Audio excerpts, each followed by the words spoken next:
На светскиот ден на пешакот, остовците од Свети Кирил и Методи со инвентивна информативно-едукативна активност спроведена на една од најфреквентните локации во непосредна близина на училиштето, која тие секојдневно ја преминуваат.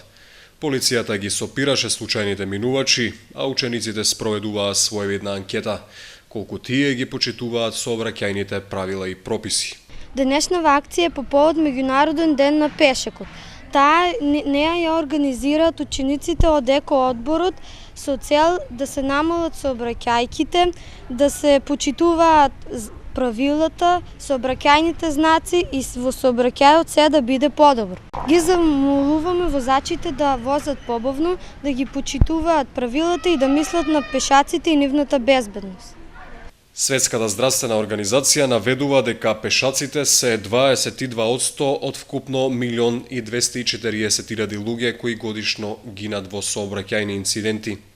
Тие повикуваат на донесување нови закони со кои ќе се ограничи брзината, да се стави крај на возењето по употреба на алкохол, да се намали употребата на мобилни телефони за време на движење, да се подобри осветлувањето на патиштата и да се градат патеки за пешаци.